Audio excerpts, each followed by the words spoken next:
Broadcasting System. DWAD. Yes, 98 sa inyong mga radyo. DWAD. Ngayon.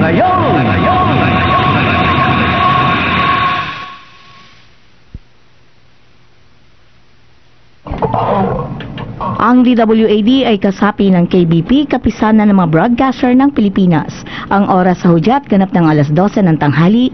Narito na ang palatuntunang tuklasin natin. Sunod na palatuntunan ay isang bayad na pagsasahimpapawid. Ang mga salita, opinyon, kuro-kuro at komentaryo na inyong maririnig sa tagapagsalita lamang at walang kinalaman ang pangasiwaan ng himpirang ito. Tuklasin natin!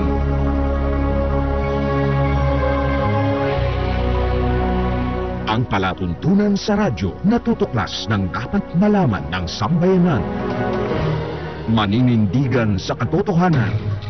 Tatalakayin at hihimayin ang mga kaalamang pangkalusugan, siyensya at teknolohiya, agrikultura, ekonomiya, maging mga usaping legal at isyong panlipunang dapat ibahagi, magsisilbing tulay ng mga karaniwang tao upang maiparating sa pamahalaan ang mga mungkahi, hinaing at pulso ng bayan, ipaglalaban ang karapatan ng mamamayang Pilipino, babatikusin ang mga salot sa lipunan, pupurihin ang mga gumagawang kabutihan at naninindigan sa katotohanan. Tuklasin natin! Ang tuklasin natin ay handog sa inyo ni Cathy Cruz.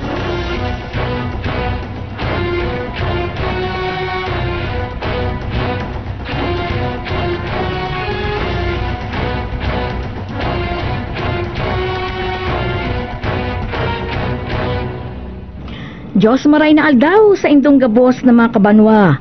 Magandang tanghali Pilipinas, Metro Manila, Luzon, Visayas at Mindanao. Welcome po sa palatuntunang tuklasin natin. Siyempre ngayon ay araw ng, anong araw ngayon? 23, February 23, no? 2016. Kumusta po kayo mga patriotikong Pilipino? Sana'y nasa mabuti po kayong kalagayan habang samut-sari ang mga nangyayari sa loob at labas ng ating bayan. Samahan niyo po kami sa loob ng isang oras upang tuklasin ang mga dapat malaman ng sambayanan. Kaya manitili po kayong makinig anuman po ang inyong ginagawa. Cathy Cruz po ito na mapapakinggan sa loob ng isang oras. Kasama syempre ang ating Lady in Violet ngayong araw na to, ngayong tanghali, si Ate Adela Ida. Okay, kasi thank you. Magandang umaga po sa inyo lahat. Ito na naman uli kami sa aming programang tuklasin natin ito. Of course, okay, no? Yes, maraming salamat sa iyo, Adela, sa aking pagsama mo dito sa ating palatuntunan, ano. At any rate, happy listening nga pala sa ating mga kaibigan diyan mula pa rin sa Department of Agrarian Reform, Adela. Okay. Birthday nung February 21 ni Kuya Felix De Silva, yung ating staff diyan sa PAM-RS, no. At nagtago siya kapon, naka-birthday leave siya. Mamaya patutugtugin natin, tatanong natin sa ating technician kung meron siyang birthday song. Patutugtugan natin si Kuya Felix. At syempre si Senar de Malanta, birthday niya today, kaya naka-leave siya. Ganyan, dapat lang batiin natin siya. Mga birthday celebrants natin. At syempre sa lahat ng may kaarawan ngayong araw na ito at sa buong buwan ng February, no? Okay. Okay. At saka sa ating mga tagapakinig, no, pwede po kayong tumawag sa ating mga linya ng telepono, ang 531-6774 at sa 531-2660. At ngayon, Adela, at sa ating mga tagapakinig, ang gagawin natin ngayon ay syempre mag-uulat panahon tayo, alamin natin ang kalagayan ng ating panahon. Oo, sa tulong pa rin ng ating masipag at na very energetic na si Kuya Nonong Padpad. At bukod doon ay makakapanayam natin si Mr. Melvin Carlos. Hopefully, makakuha natin siya sa linya kasi kanina pa ako nahihirapan nahihirapang kumontak sa kanya, mukhang may problema kasi ang linya ng PICAARD, no, Oo. sa DOST. So, subukan natin. If in case, kamot may kung anong, hindi man natin siya makapanayam, so, babanggitin natin yung Sipag Fiesta na gaganapin on March 2 and 4, 2 to 4, no? Itong darating na Marso nga, Adela. At, isa rin, kung halimbawa hindi natin siya makausap, kanina may naganap na rally sa harap ng Department of Agriculture na naman. Oh. Pero ito ay Pag-asa, yes. Pero hindi na ito bago.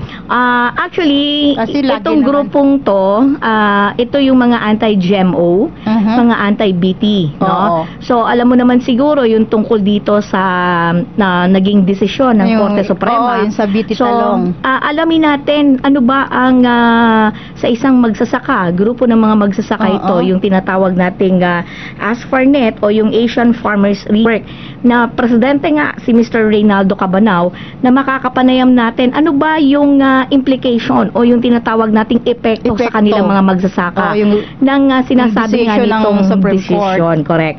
At actually, 3 issue ang nakapaloob dyan Oo, sa tungkol dun sa desisyon, no, Ng Supreme Court.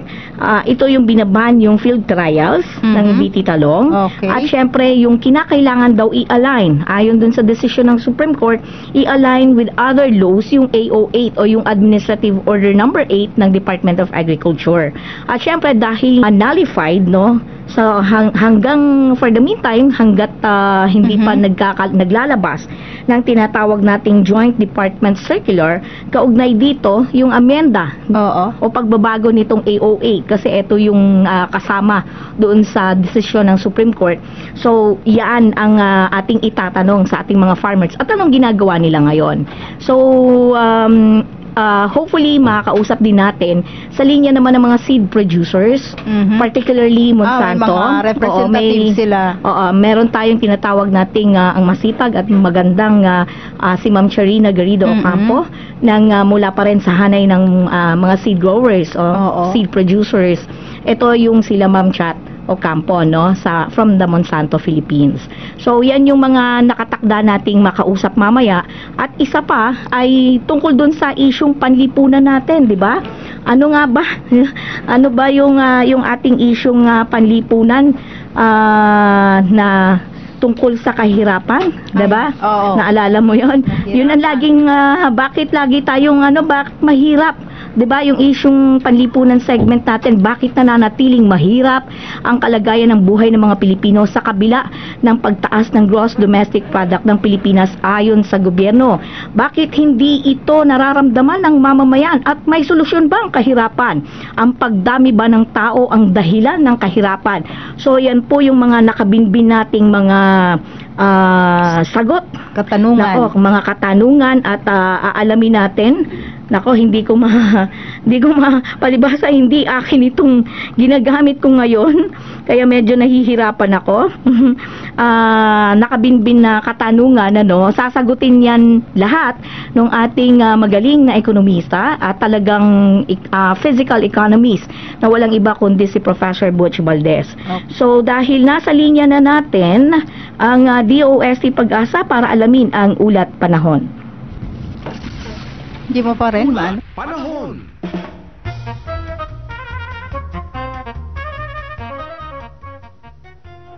Okay, magandang umaga sa iyo at tanghali sa iyo, Ozar Aurelio. Si Cathy Cruz ito mula pa rin sa Tuklasin Natin radio program, kasama si Adela Ida ng DWAB. Ozar? Magandang hapon sa inyo lahat, at wala naman tayong inaasahang low pressure area o bagyo. Inaasahan natin na mas mainit na panahon kaysa noong nakarang araw dahil ang amihan hindi na po nakaka-apekto sa atin. Easterlies na ang nakaka-apekto sa ating bansa, kung saan yung hangin nagmumula sa Pacific Ocean na magdadala ng mainit na hangin dito sa buong bansa. Kaya ang magiging lagay ng panahon natin ay bahagya hanggang sa maulap na kalangitan na may mga isolated mga pag-ulan o thunderstorm sa buong bansa. Ang agwat ng temperatura sa Metro Manila ay mula 22 hanggang 33 degrees Celsius. Ang ating Philippine Standard Time ay 12:10 ng hapon. Mula sa Pag-asa Weather Forecasting Center, ako po sa Alzar D. Aurelio. Okay, maraming salamat sa iyo, Alzar. Yan po naman ang ulat panahon na hatid sa atin ng DOST Pag-asa at syempre hatid sa atin ng Department of Agrarian Reform. Ulat panahon. Okay. At yan ang ulat panahon natin. At syempre, no, ulitin ko lang doon sa ating mga tagapakinig. Pwede po kayong sumali sa ating talakayan. Pwede po kayong tumawag dito sa ating himpilan po ng istasyon. Walang iba kundi yung mga number natin, no, 531-6774 at 531-62660. Yan, 'di ba? Ang programang ito ay hatid sa inyo ng Department of Agrarian Reform o Kagawaran ng Reformang Pansakahan, ang sandigan ng pagsasaka sa Pilipinas.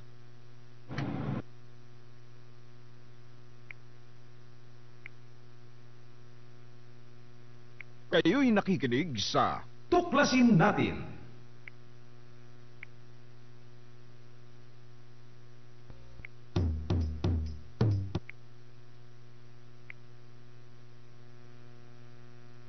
Ang programang ito ay hatid sa inyo ng Department of Agrarian Reform o Kagawaran ng Reformang Pansakahan, ang sandigan ng pagsasaka sa Pilipinas.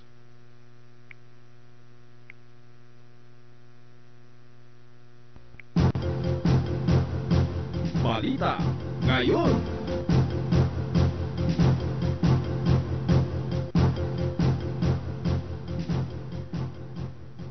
Okay, mula pa rin sa silid pambalitaan ng CWAD at hatid pa rin po sa inyo ng palatuntunang tuklasin natin. Yan.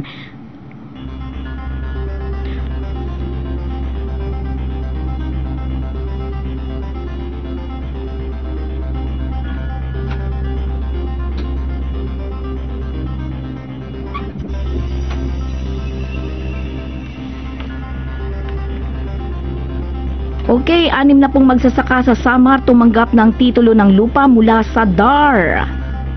Formal lang napasakamay ngayon ang Certificate of Land Ownership o CLOAS sa 6 na pong magsasaka sa bayan ng Tarangnan sa lalawigan ng Samar mula sa Department of Agrarian Reform o DAR. Ayon kay DAR Regional Director Sheila Enciso, may 119.3 hektarya ang kabuang sakop ng naipamahaging sakahan sa naturang mga magsasaka.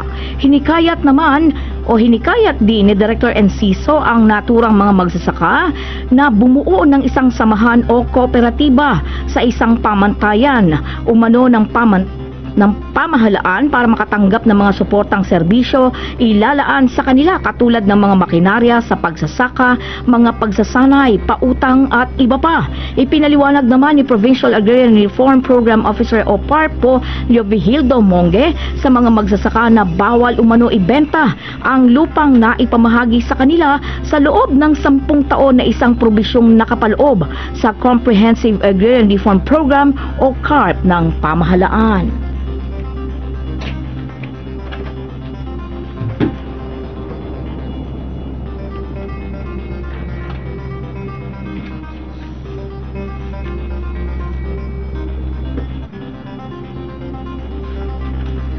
Ikinagalak ng Malacanang ang pag-aproba ng World Bank ng $450 million o halos 21 billion pesos package para suportahan ang implementasyon ng Pantawid Pamilya Pilipino Program for Peace o Conditional Cash Transfer. Sinabi ni Communications Secretary Sunny Coloma, patunay ito sa pagiging epektibo ng estratehiya na pamahalaan upang mabawasan ang kahirapan at matamo ang layuning inclusive growth na kung saan ay walang maiiwan. Ayon kay Coloma, nagsisilbing puhunan sa hinaharap upang matiyak ang pagpatuloy ng programa upang palawigin pa ang saklaw ng programa mula sa kasalukuyang 4.4 na milyon pamilya pataas sa 4.6 na milyong pamilya. Ilan aniya sa masasaklaw ng programa ang iyong mga nasa kategoryang mahihirap na karamihan ay naninirahan sa mga lugar na parating dinadalaw ng bagyo, baha at pangkalamidad. Sa loob niya ng nakalipas na mahigit 5 taon, malaki ang naging ambag ng 4Ps at CCT sa pagtupad ng mga commitment ng Pilipinas sa Millennium Development Goals at ngayon sa Sustainable Development Goals ng United Nations. Malinis na inuming tubig pinakikinabangan na ng mga residente sa North Cotabato. Lumabas na pinakikinabangan o lubos na pinakikinabangan na ngayon ng mga residenteng nakatira sa mga Agrarian Reform Communities o ARC sa lalawigan ng North Cotabato ang mga proyektong patubig o potable water supply system mula sa Department of Agrarian Reform o DAR.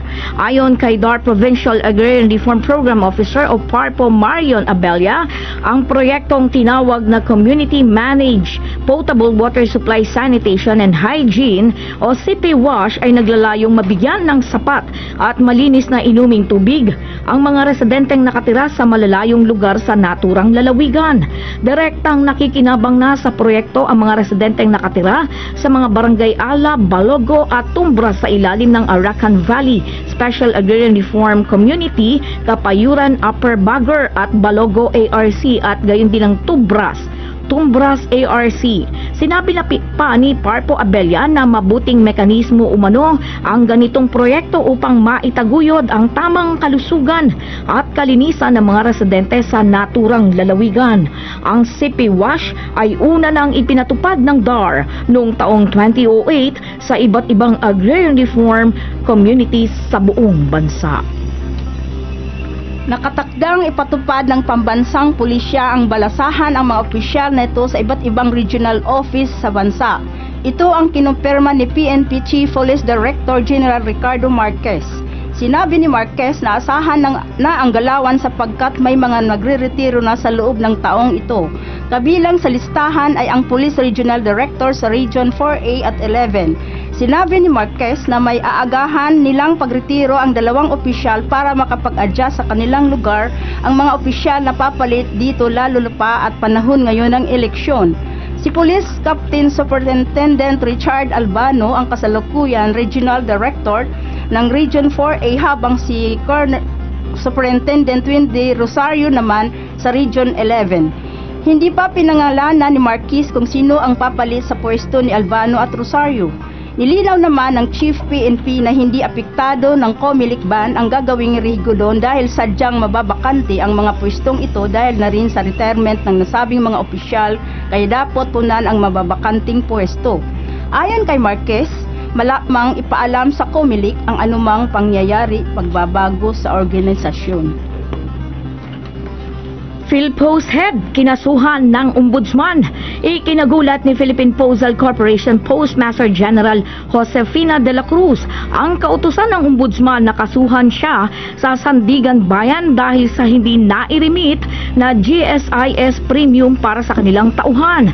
Damay din sa reklamo sina Bernardino Gonzales at Arlene Bendanillo ng PPC Zamboanga City.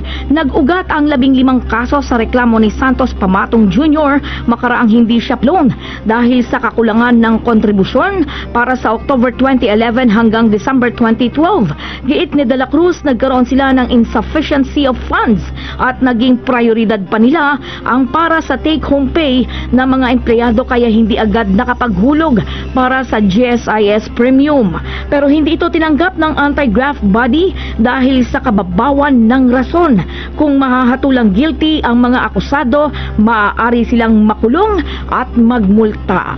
At yan po ang kalipunan ng mga balita mula pa rin sa silid pambalitaan ng Crusaders Broadcasting System DWAD. Tuklasin natin.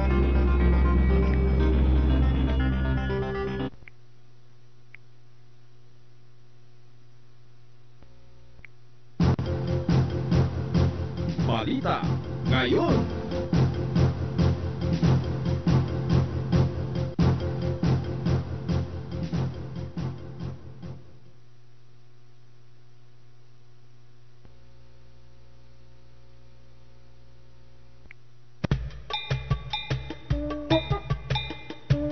Agrikultura sa Tuklasin Natin.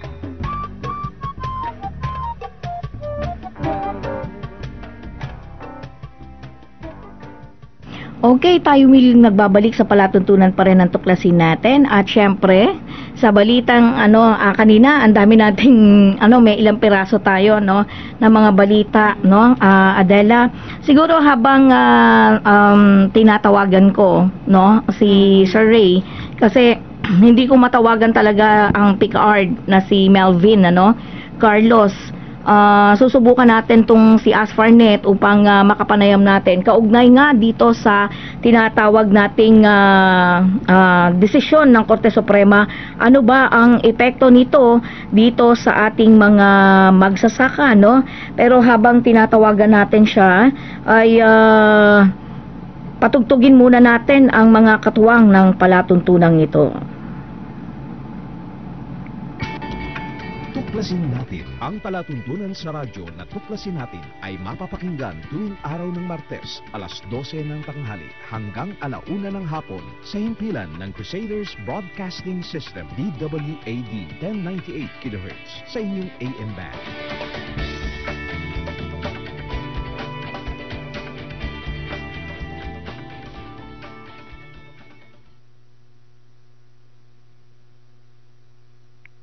Kayo'y nakikinig sa Tuklasin Natin.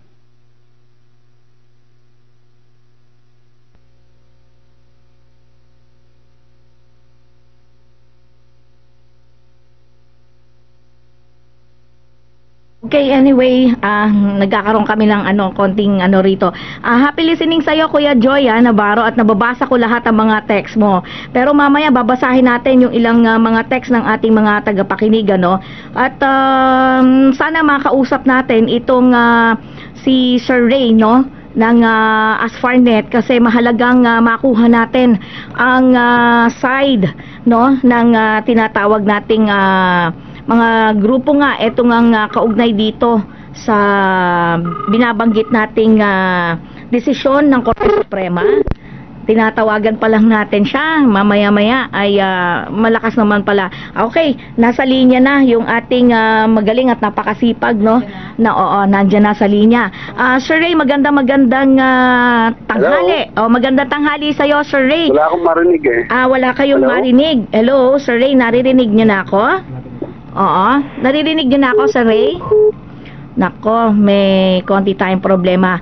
Itong problema natin pag cellphone yung tinatawagan natin Hindi niya tayo naririnig. Oo. Yan. Sige. Okay, Sir Ray, magandang tanghali sa'yo. Naririnig niyo na po ako? Opo, naririnig niyo na po ako? Yes, hello, Kati. Opo, live po kayo ngayon sa DWAD Crusaders Broadcasting System 1098 kHz. Sa palatuntunan po ng tuklasin natin, Kaki Cruz po ito kasama si Adela Ida. Sir Ray, hindi ko na patatagalin, alam kong mahalagang inyong lakad dahil kayo'y lilipad papatungo sa probinsya, papatungo ba kayo ng Mindanao ngayon, Sir Ray? Papunta kaming Singapore. Singapore, nako. Sorry, sige, saglit lang ito, 5 minutes lang. Sir Ray, diretsuhin ko na ang tanong sa inyo kasi kanina ang mga anti-GMO, yung mga anti-BT talong ay nagrally daw sa harap ng Department of Agriculture kanina. At marami po silang kampanya kaugnay dito sa inilabas na desisyon Supreme Court natin tungkol dito sa pagpapatigil ng field trials ng BT talong. Pwede po bang mahingi ang inyong opinion o inyong saloobin mula sa hanay ng mga magsasaka na gumagamit po ng BT corn o ng genetically modified organism?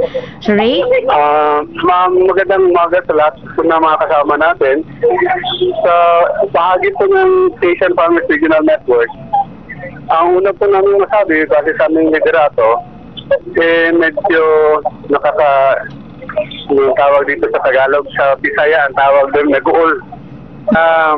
Nag-uol kami kay kapwa magsasaka, medyo nag-uumpugan dahil hindi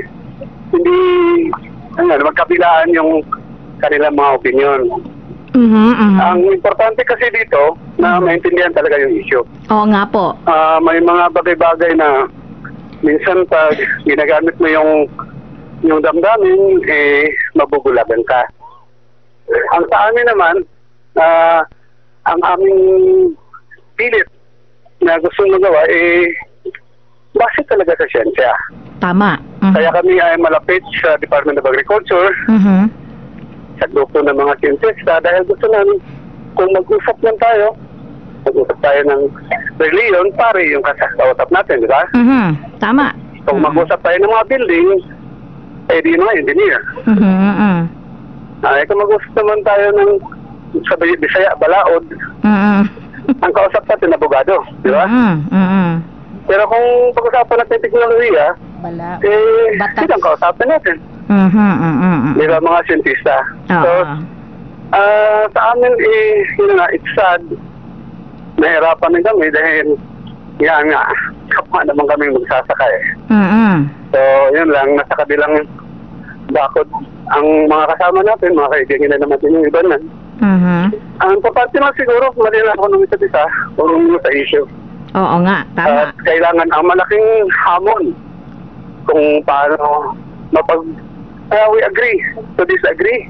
Kasi minsan yung mga prinsipyo magkaiba naman. Opo. Ang importante, yung kapakanan ng mga magsasaka, hindi lang dito sa atin, kundi sa buong mundo. Dahil ang teknolohiya, hindi lang sa Pilipinas Buong mundo. Lahat ng mga magsasaka, gumagamit ng teknolohiya. Tama. Ang aming panindigan, hindi lang naman, sabi naman na silver bullet, kumbaga sa English, hindi man lang na ang GM technology ay kanang sasalba sa atin, hindi naman. It's a combination of technologies that in our stand should be made available sa ating magsasaka.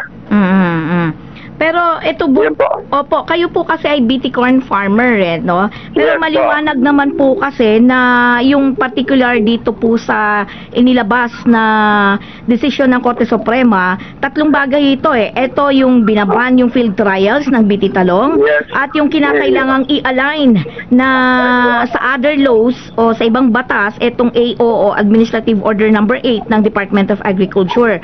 So hanggat Yes. hindi po yan na nagkakaroon ng pagribisa, nullified po. Ibig sabihin, hindi siya, walang bisa siya, 'di ba? So inaantay.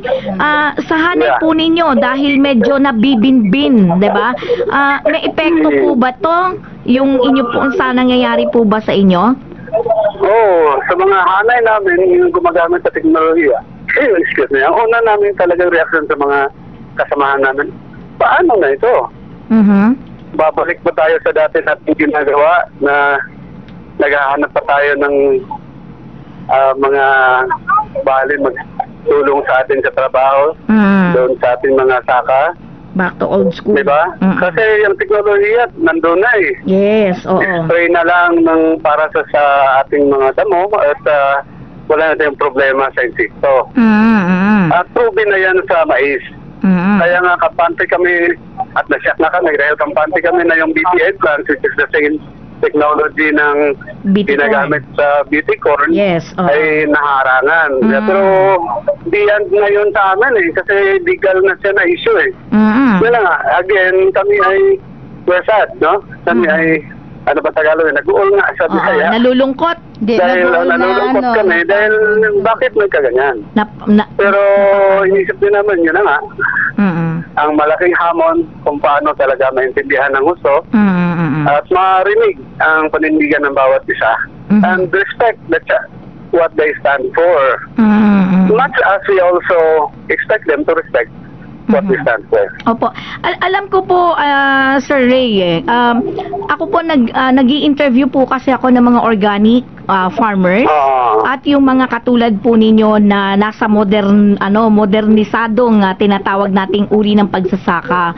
So, kung sa pakikipanayam ko po sa kanila, sa totoo lang po, makikita nyo pong bago lang sila kumbaga bagito pa lang na sinisimulan pa lang nila etong pagtatanim ng organic farming. Hindi po masasabing matagal na.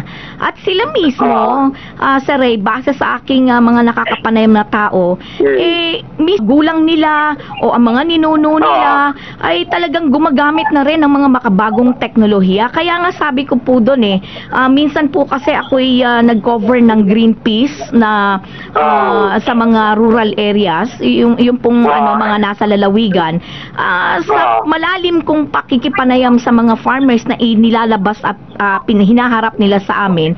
Pero yung sasabihin mismo, kapitan pa po to ng isang barangay sa isang lalawigan, ay talagang siya po mismo, sinasabi po niya, wala pa pong isang taon na siya'y nagsasaka at gumagamit ng organiko na paraan. Ito kasi yan kasi, resurgence kasi yan. Ako, before I became president of Astronet, I worked for 11 years with the Xavier University Extension Services. Way back 30 years ago, ang aming flagship program is Sustainable Agriculture. Ang kasama na sa Sustainable Agriculture yung organic farming. 30 years ago. 30 years ago? So, kung magtanong man kayo ano talaga itong kung suriin naman natin ng organic agriculture, maganda siya sa mga area na kung saan siyang siya. Pero sa pangailangan natin ngayon ng production, massive production, dapat gagamit tayo kung ano yung hiyang din. So that's one thing. Kasi alam naman sila natin, sa marami natin mga workshop at seminar, ang organic na products is a niche market ba yun, tawag sa English.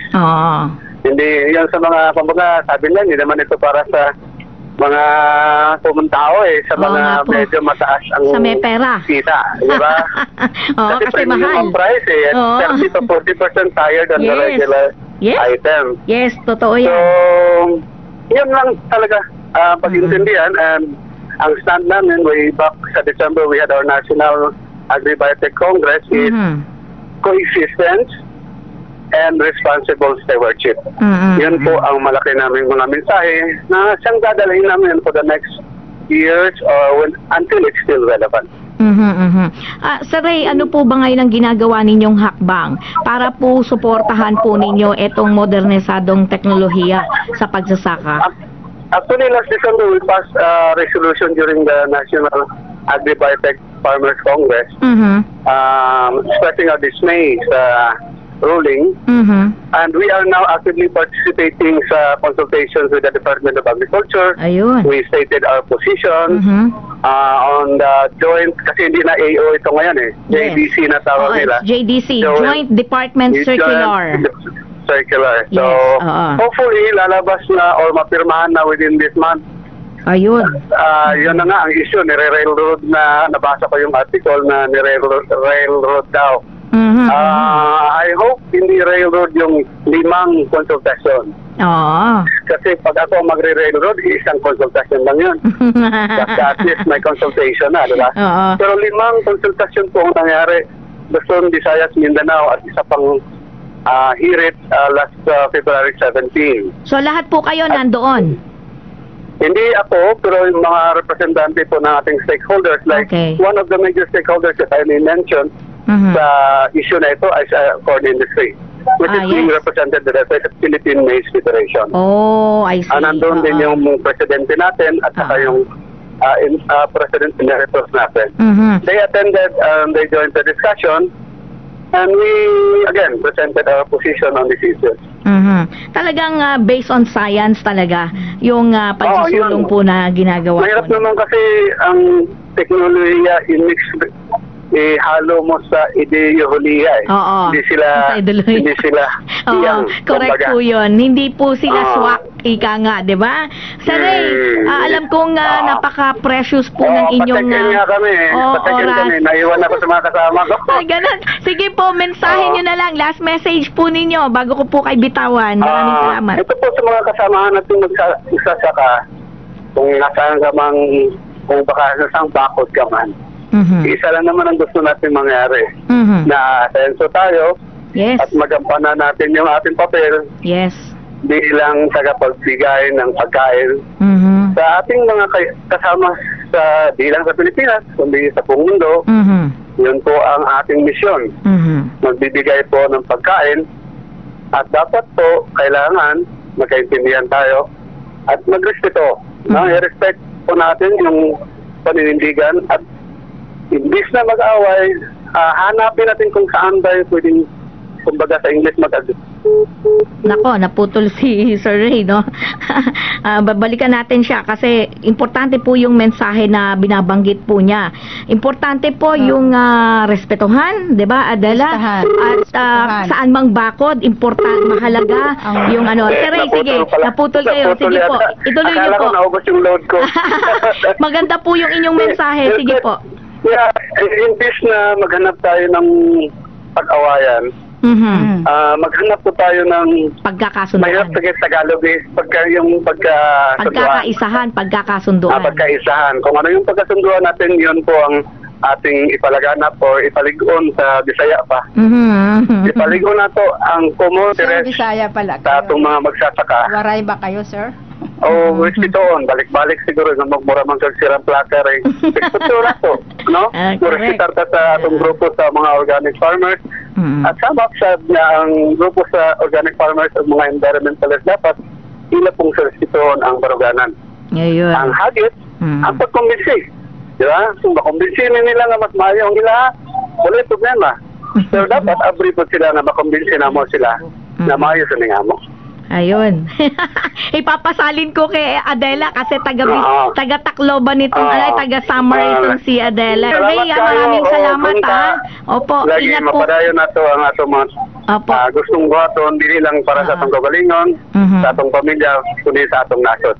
Ingat po kayo sa biyahe Sir Ray Sige. At kinakailangan dumami pa ang katulad mo. Sige po, okay po. Okay. Sige. Salamat. Magandang umaga po sa lahat. Okay, maraming salamat sa ating nakapanayam na si Reynaldo Cabanao. Medyo taga Bisaya siya no? Bisaya. Pwede bang isalin mo? Kasi yung iba hindi ko naintindihan, Adela Ano ba yun? Sinabi niya. Yun nga, magrespetuhan. Ibig sabihin, magrespetuhan tayo para sa kabutihan ng ating At bansa. saka, yung trabaho nila bilang isang magsasaka, binabanggit nga niya kanina, na ang tungkulin nila ay talagang mag-produce ng pagkain. Diba? Hindi lang sa Pilipinas, kundi sa buong mundo. At dahil dumadami ang populasyon, syempre, kinakailangan talaga. Mas marami ang production. Yes, mas marami ang production. Yan ang ating natutunan. Sana makapanayam din natin yung sahanay naman ng mga seed producers, walang iba kundi si Ma'am Sharlina, no? Pero pansamantala, patugtugin muna natin ang katuwang ng ating mga tagapagtaguyod ng ating palatuntunan. Okay.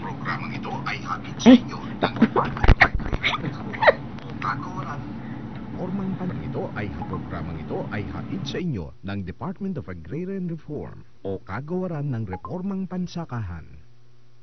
Okay, tayo muli nagbabalik sa palatuntunan ng tuklasin natin. At nako, Kuya Joy, maraming salamat sa iyong patuloy na pakikinig.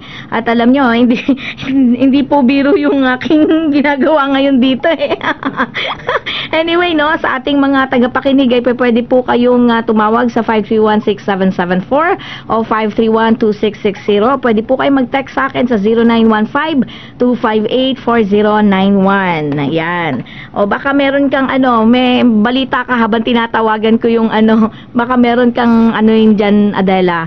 Oo.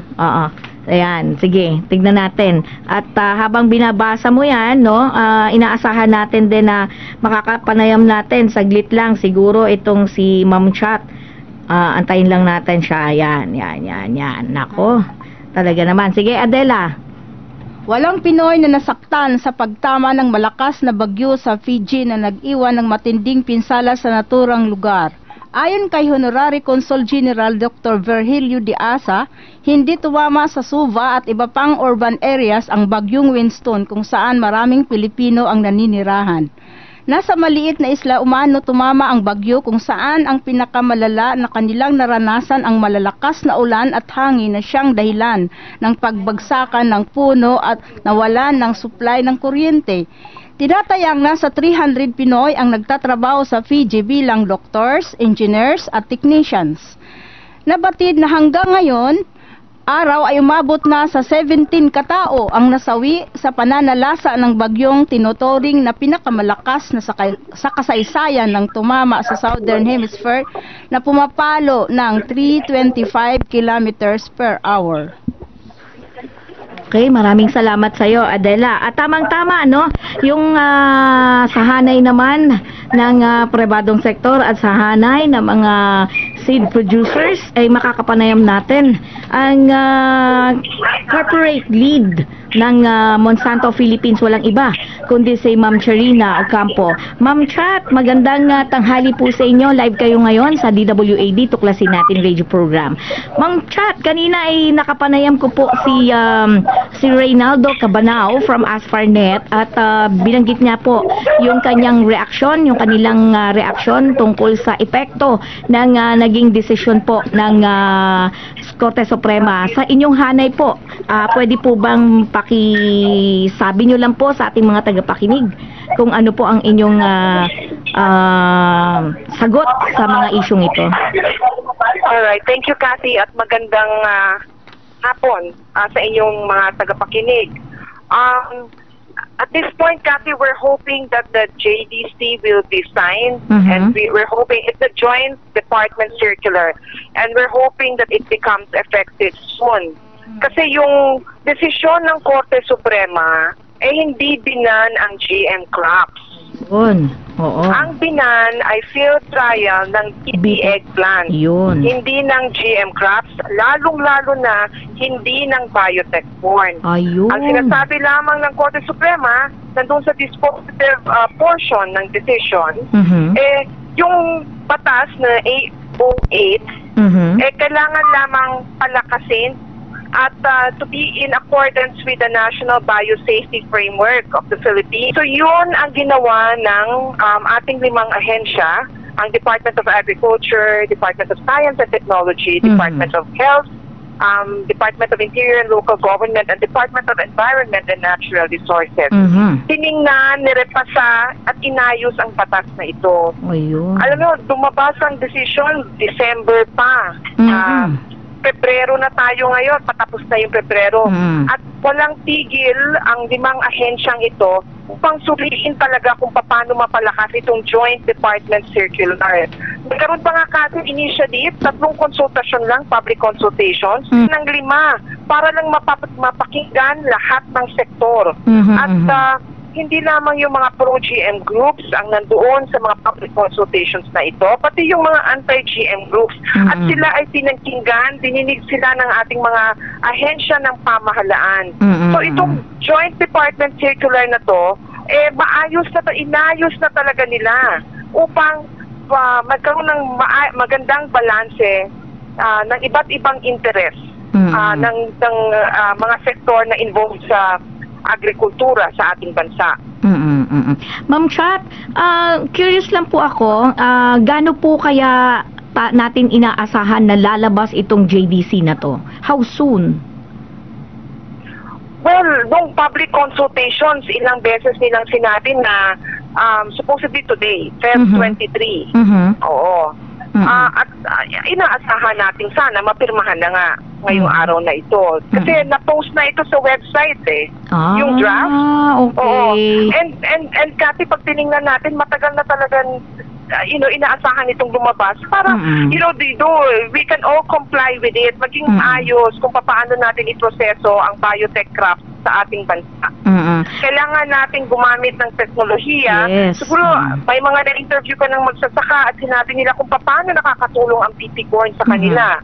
So, wag natin pigilan yan. Wag nating pigilan ang magkaroon ng mapagkakakitaan ng ating mga magsasaka. At habang wala dyan yung batas, na would provide the guidelines for the use, kompleto importation, commercialization, propagation of GM crops. Wala tayong masusunod, matitigil lahat ng activities natin, pati yung ating mga estudyante na nag-aaral ng biotechnolohiya sa UPLB, matitigil sa kanilang mga activities upang matapos ang kanilang kurso. Hindi makakapagtanim mga ating mga magsasaka. Pag hindi sila nakapagtanim, puplangin tayo sa corn production. Anong ipapakain natin sa ating, livestock? Gagamitin na poultry and livestock industry. So, tataas ang presyo ng pagkain. So, lahat maapektuhan. Hindi to para sa kaunlaran ng bayan. So, it's really... So, sana, all of us can work together. Napakinggan na tayo ng ating pamahalaan. Nagkaroon na ng 5 konsultasyon. Initially, they were just planning for 3 consultations. Umabot na sa 5. Dumalo na lahat ng mga, at inimbitahan. Ang importante, inimbitahan. At dumalo naman sila sa mga, ang lahat ng involved sectors, key sectors. At dumalo sila sa mga public consultations na to. So sana tupuntahan natin upang magkaroon na tayo ng batas na should serve as guidelines for the use of GM crops in the Philippines. Yun. Kita mo, iba talaga, Ma'am Chat, kapag naipapaliwanag natin ng mahusay etong tungkol sa mga nangyayari at hindi lang sa inyong hanay, kundi kanina yung ating mga farmers, no? Ma'am Chat, siguro parting message na lang para sa ating mga tagapakinig. Ma'am Chat? Kasi I've seen the effort of the government. I've seen the effort of 5 agencies. In fact, na dahil sa desisyon ng Korte Suprema, kami kailangan, nakita namin ang need to have, the new guidelines in place. So, at alam naman dito ng mga key sectors in the agriculture, in Philippine agriculture. So nakita na December pa lang halos hindi talagang nagtrabaho, hindi nagkaroon ng Christmas break ang talagang ating puspusan no? Oo.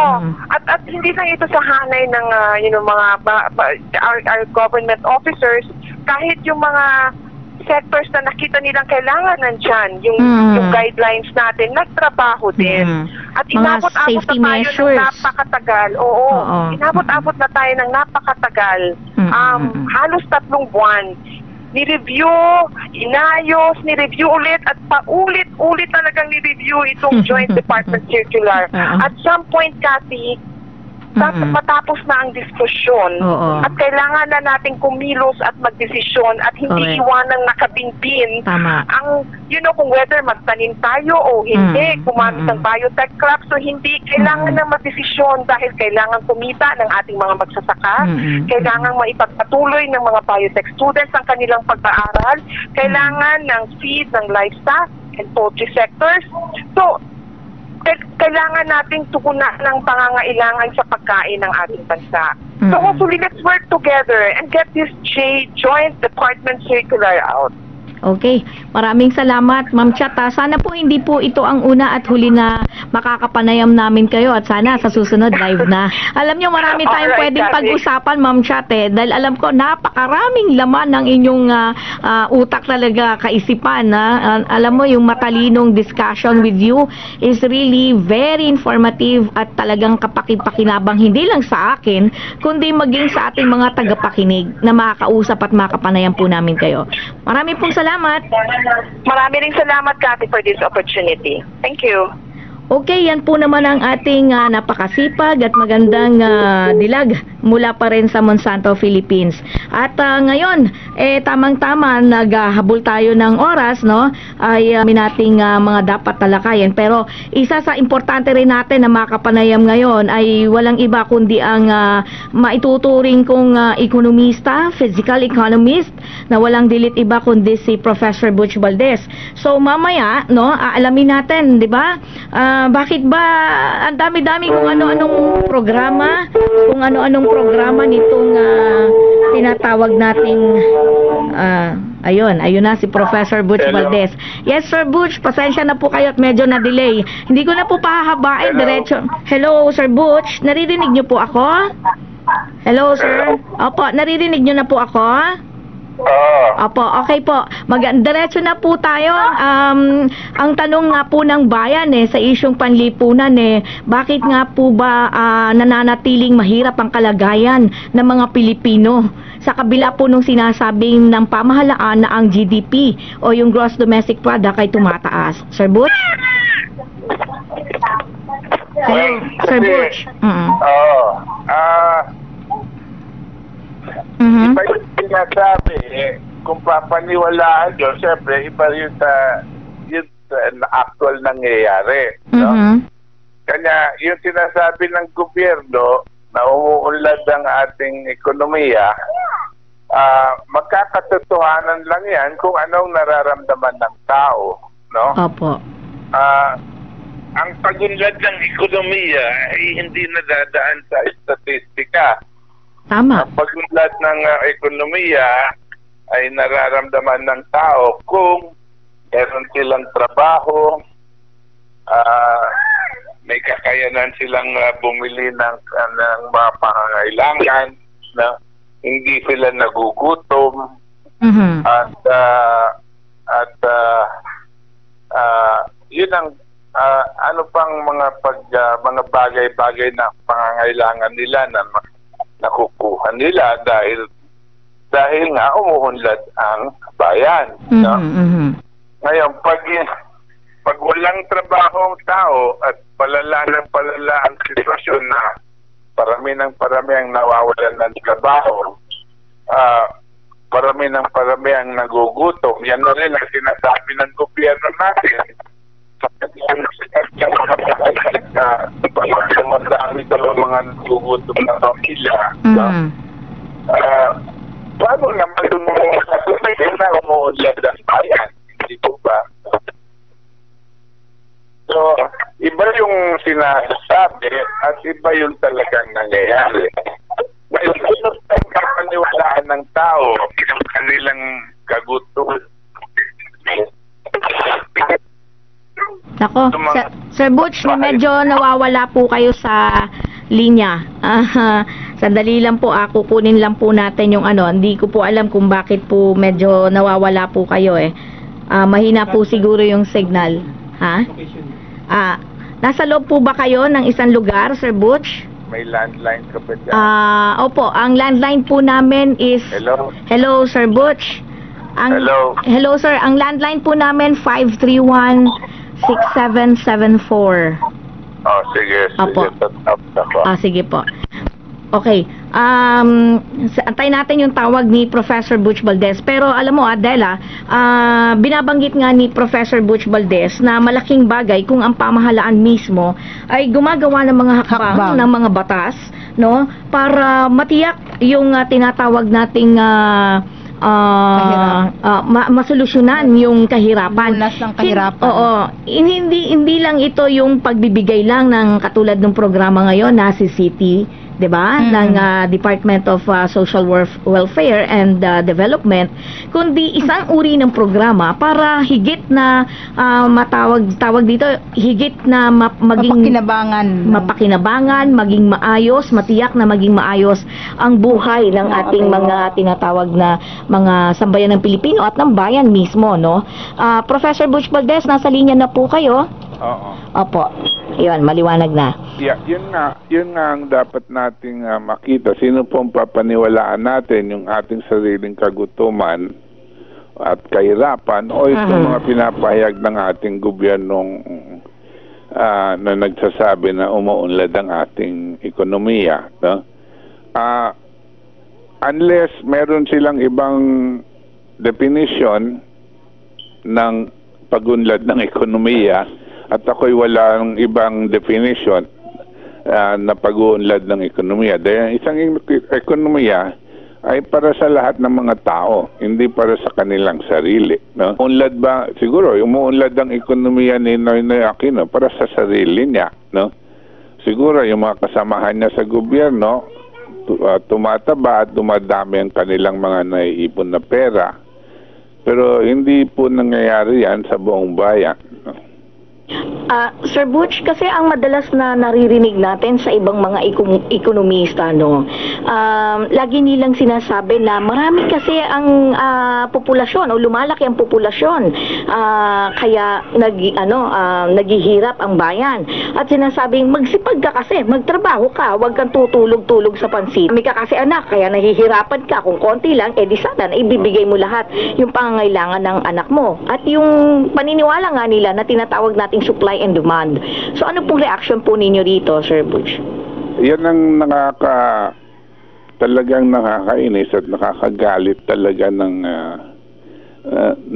pag-iisip. Pag ganyan ang ginagawa nilang rason, no, at katuwiran sa pagpaparami ng mga nagugutom dahil isa silang gobyerno na walang kakayanan at o sinasadya nilang pahirapan ng tao, no, sa kagutuman, tapos ibinibintang nila sa tao. Correct.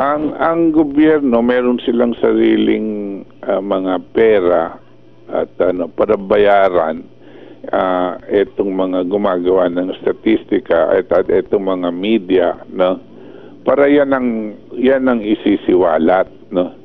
Hindi po kasalanan ng tao na magkaroon ng anak. Actually, ang kinakailangan nga sa tao pagdating ng sapat na edad, no, ay mag-asawa. At pag nag-aasawa sila, kinakailangan din na magkaroon sila ng anak, no, para yung darating na henerasyon tuloy-tuloy. Kasi ang tao po tumatanda. Tapos yung mga bata naman, bibigyan mo ng sapat na edukasyon, bibigyan mo ng tamang kalusugan, aabot sila dito sa panahon na makakapagtrabaho na sila. Pag nagtrabaho na sila, sila naman ang magkakapagpaasawa at manganganak na naman yung kanilang asawa. Ganyan po ang cycle ng isang lipunan, isang society, no?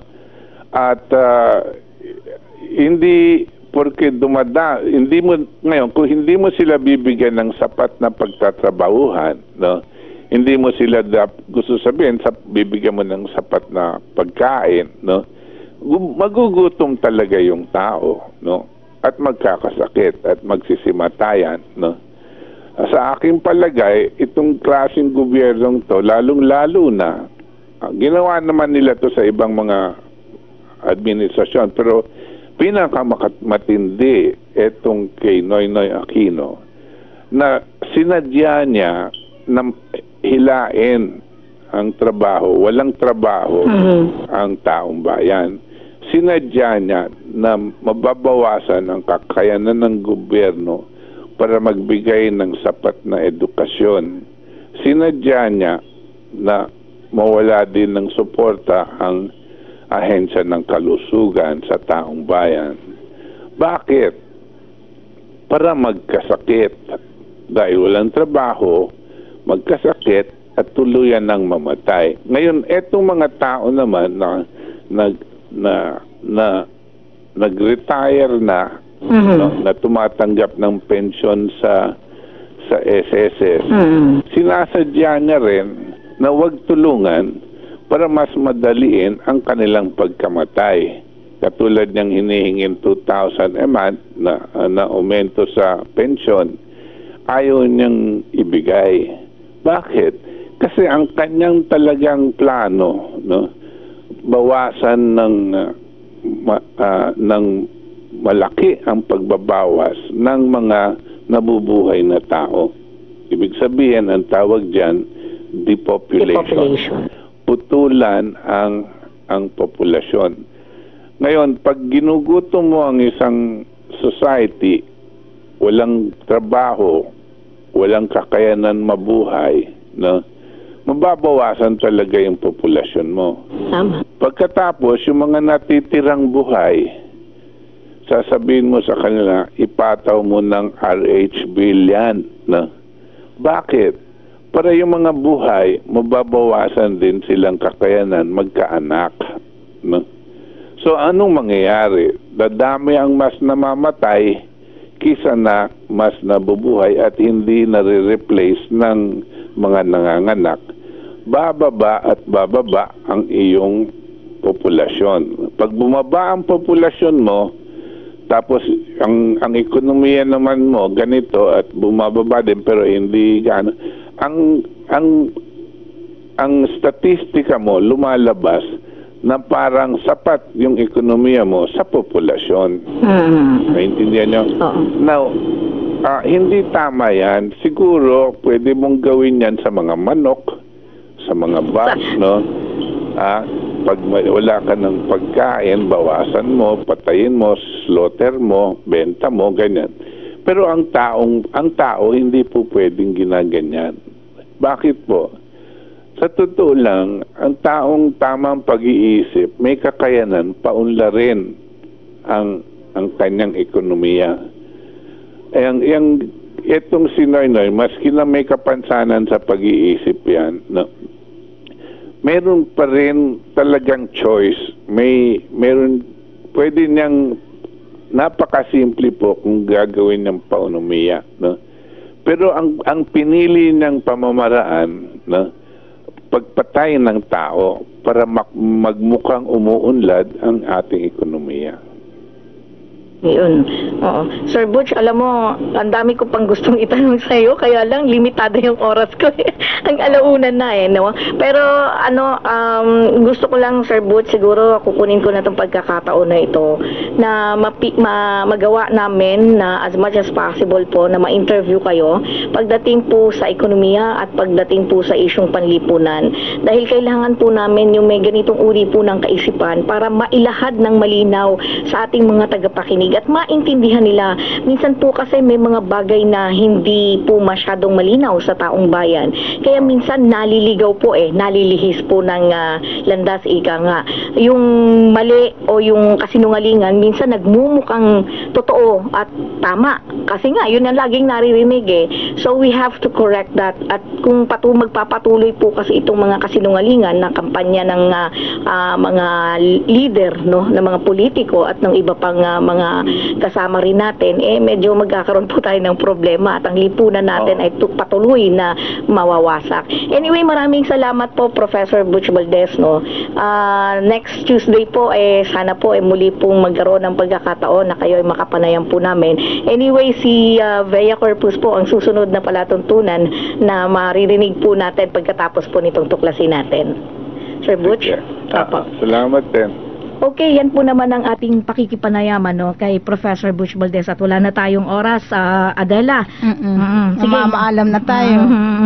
Next Tuesday, no? Okay. Anyway, tandaan po natin, batay sa Saligang Batas ng Pilipinas ng 1987, Article 2, Section 9, na dapat itaguyod ng Estado ang makatwiran at dinamikong kaayusang panlipunan na titiyak sa kasaganahan at kasarinlan ng bansa at magpapalaya sa sambayanan laban sa kahirapan sa pamamagitan ng mga patakarang nagtatakda ng sapat na mga lingkurang panlipunan at nagtataguyod ng pagkakataon na makapaghanap buhay ang lahat, umaangat na standard ng pamumuhay at ng lalong mainam na uri ng buhay para sa lahat.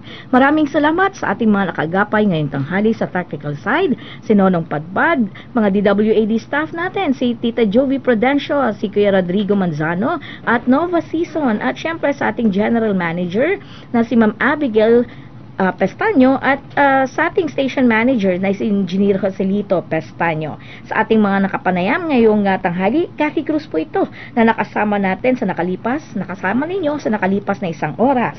Sama-sama po tayong manindigan sa katotohanan nang hindi tuluyang mawasak ang ating lipunan. Hanggang sa susunod na Martes pong muli, alas 12 ng tanghali hanggang 1:00 ng hapon. Antabayanan po ninyo ang palatuntunang helpline. Magandang tanghali po sa inyong lahat.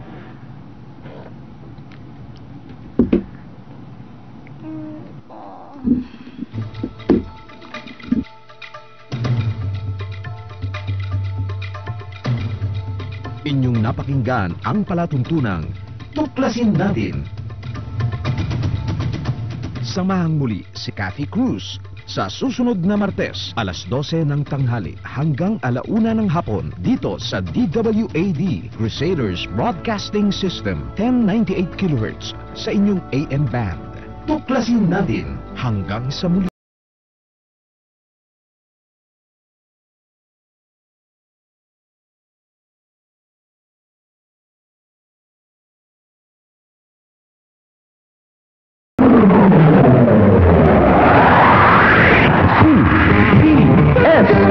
Crusaders Broadcasting System, DWAD, Just 98 sa inyong mga radyo.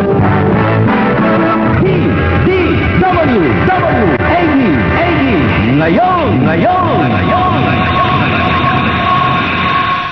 Ang DWAD ay kasapi ng KBP, kapisanan ng mga broadcaster ng Pilipinas, ganap ng 1:00 ng hapon.